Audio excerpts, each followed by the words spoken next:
21년 중반부터 비트코인을 했었습니다. 레버리지로 비트코인을 좀 들어갔었거든요. 선물? 제 전 재산을 다 선물로 잡았던 걸 듣고 너는 네 인생을 걸었구나 라고 했던 기억이 납니다. 120K인데 지금 60K가 됐거든요. 근데 저는 선물을 들어갔으니까 제가 금융투자 과세 대상자여가지고 세금 그렇습니다. 하여튼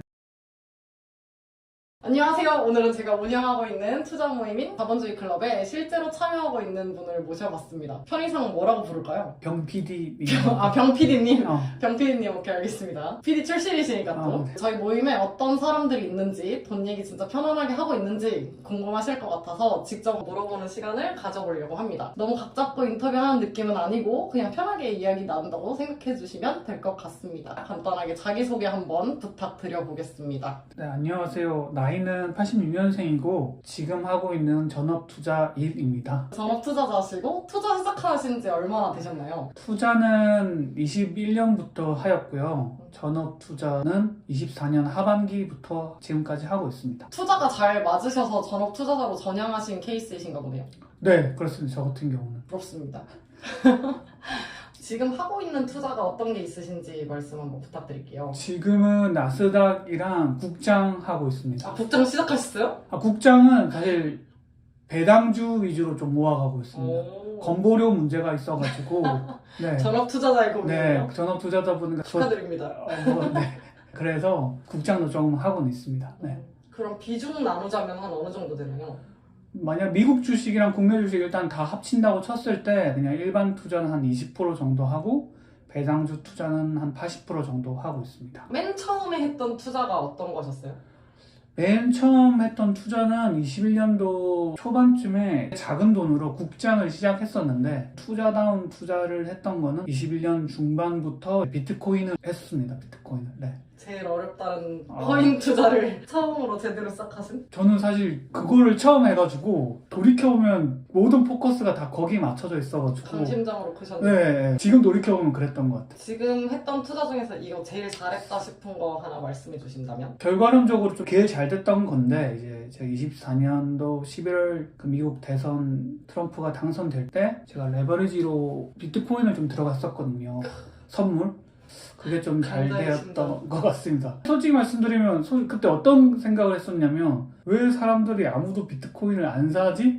라는 생각을 했었어요. 확신이 있으셨군요. 네, 근데 그 뒤에 이제 그냥 주변 사람들이랑 얘기를 해보니까 다 그때 오를 줄 알았는데도 못 들어갔다고 하더라고요. 그 주위에서 안 말리던가요? 사실 특별히 누군가는 말리지는 않았어요. 말리지 않았고 제가 원래 투자를 할 때 누군가랑 상담을 하고 뭐 진행하는 스타일이 아니어가지고 그렇게 말리는 사람은 없었는데 이제 나중에 이제 포지션을 잡고 트럼프가 당선되기, 그러니까 대선 결과가 발표되기 전에 그 비트코인 하시는 사수가 있었는데 그분이 저에게 정말로 인생을 걸었다라고 얘기하시더라고요. 선물하는 것도 무서운데 코인 네. 선물이니까. 그랬던 이유가 제가 이제 제 전 재산을 다 선물로 잡았던 걸 듣고 무섭다. 너는 네 인생을 걸었구나 라고 그랬던 기억이 납니다. 그럼 지금은 투자할 때 가장 중요하게 생각하시는 게 뭔가요? 지금도 그렇고 옛날도 그렇지만 저는 차트를 가장 중요하다고 차트. 생각합니다. 차트 보실 때 뭐 꼭 보시는 것 하나만 말씀해 주신다면? 네. 이거는 꼭 봐야 된다? 저는 요새는 좀 많이 보고 있는 게 CCI라고 좀 대중적으로 유명한 RSI랑 되게 비슷한 지표인데 과열됐는지 과열 안 됐는지를 보여주는 지표거든요. 상대적으로 그거를 좀 저는 요새 가장 많이 보고 있는 것 같습니다.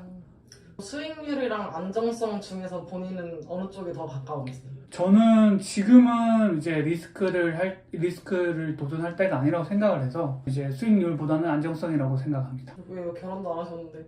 솔직히 말해서 시대가 커지다 보니까 되게 힘들더라고요. 그게 깜냥 자체가 그릇에 따라 다르겠지만 이제 안정성을 추구해야 되지 않나 라고 생각은 하고 있습니다. 투자에 대한 판단을 할 때 감정이 흔들리시는 편인지 보통 어떻게 하는지? 되게 많이 흔들리죠. 사실 진짜 이거는 거의 대부분의 투자자가 흔들린다고 생각을 하는데 그냥 요새 든 생각은 이제 흘러간 돈은 제 돈이 아니었구나, 그냥 인연이 아니었구나 라고 생각하고 있습니다. 초연해지셨군요. 네네, 좀 달관한 상태입니다. 아쉽긴 하죠, 당연히. 근데 다시 한번 말씀드리면 그냥 내 돈이 아니었구나 라고 생각하면 마음이 편해지더라고요. 남들 다 할 때 오히려 안 했던 투자 있으신지? 지금도 좀 안 하고 있기는 한데 저는 개인적으로 개별주는 들어가지 않습니다. 그래서 올해 초에 반짝였던 저희 국내 반도체 개별주는 들어가지 않았습니다. 앞으로도 들어갈 계획은 없습니다. 빠져도 안 들어가실 건가요? 네, 오. 개별주는 안 들어갈 것 같아요. 음. 차라리 ETF를 들어가면 들어갈 것 같은데. 메인은 지수신 거죠? 네, 네. 이거는 진짜 공부를 해야 된다 라고 느꼈던 게 있다면요? 투자를 하시면서 가장 힘든 부분이 뭐냐고 물어보신다면 저는 이제 매도 타점이라고 생각을 하는데 본인만의 매도 타점을 잡기 위해서는 이제 저는 무조건 공부를 해야 된다고 생각합니다. 그게 뭐 어떠한 것이든 간에. 투자할 때 제일 경계하시는 게 있나요? 뭐 욕심 아니면 사람, 뭐 무의미한 정보 이런 것들? 가장 경계해야 되는 건 저는 그냥 여유를 잃어버리는 게 아닌가.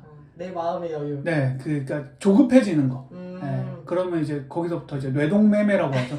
감정이 이성적보다 감정이 더 커져버리면 네, 좀 판단이 잘못되는 경우가 많더라고요. 돌이켜 보았을 때. 제일 크게 깨졌던 투자 경험도 하나 공유해 주신다면?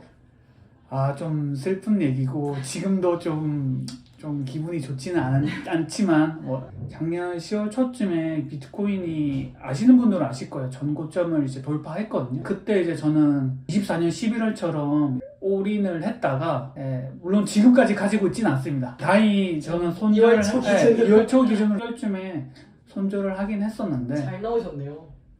그렇죠. 최악은 아니 그렇죠. 사실 그러니까 지금 돌이켜보면 더 많은 걸 잃을 수 있었던 거죠. 그때 팔았을 때는 당연히 아쉬웠는데 이런 경우를 봐서라도 마음의 여유를 잃어버리는 것만큼 무서운 게 없지 않는가? 오늘 기준으로 한 1억 3천? 이 네. 정도까지 빠졌으니까 해외 거래소를 쓰니까 120K인데 지금 60K가 됐거든요. 근데 저는 선물을 들어갔으니까 네, 뭐 여기까지 하겠습니다. 너무 좋다.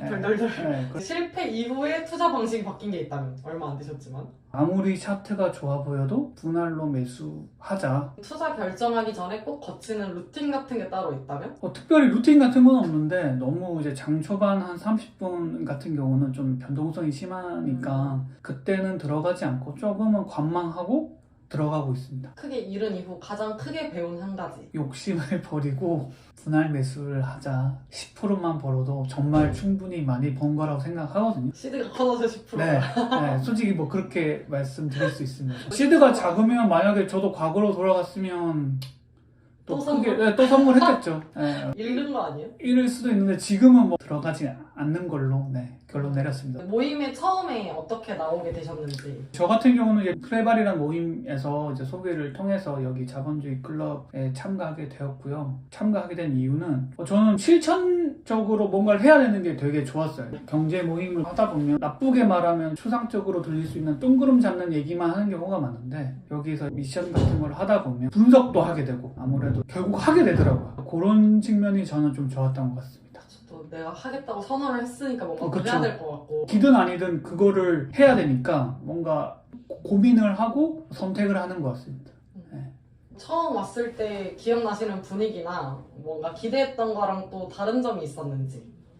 다들 좋으신 분이고 경제에 관심이 있으신 분들이니까 말이 되게 잘 통한다고 생각을 했고요. 예상 밖의 뭔가는 사람들이 그들 각자의 방법으로 재테크를 다양하게 하고 있었다는 점이었습니다. 모임에 있으면서 가장 좋았던 점 한 가지 꼽자면? 한 달에 한 번씩 부담스럽지 않은 선에서 자신이 생각한 뭐 유망 기업 혹은 섹터를 찾아서 그에 합당한 이유와 근거에 대해서 발표를 하는데 책임감도 느끼고 타인의 이야기를 듣다 보면 신기하기도 하고 흥미롭기도 했었습니다.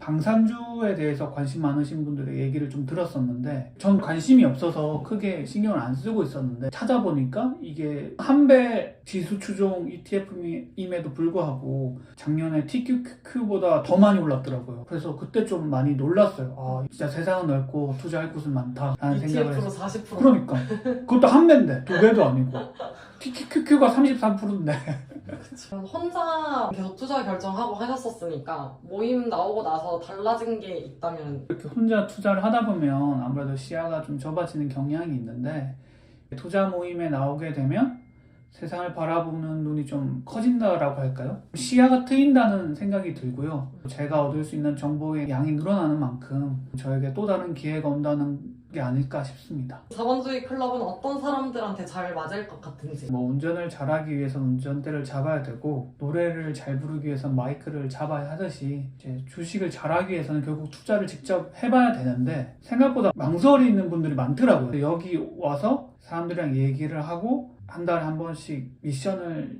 진행하다 보면 아무래도 자연스럽게 투자를 하지 않을까? 그리고 또 남들이 하는 거 보면 좀 자극받잖아요. 뭐 헬스장도 가면 어찌됐든 옆에서 열심히 하면 저도 하나 더 하고 싶고 혼자 하는 것보다 같이 하다 보면 분위기 휩쓸려서라도 하게 되는 게 아닌가 싶습니다. 자본주의 클럽에 오기 전에 본인에게 이 모임을 추천한다면 어떤 얘기를 해주고 싶은지. 이거는 해야 해? 약간 예, 그 있잖아요. 이거는 사야 해. 뭐 그런 것처럼 이거는 해야 해. 약간 이런 생각입니다. 네.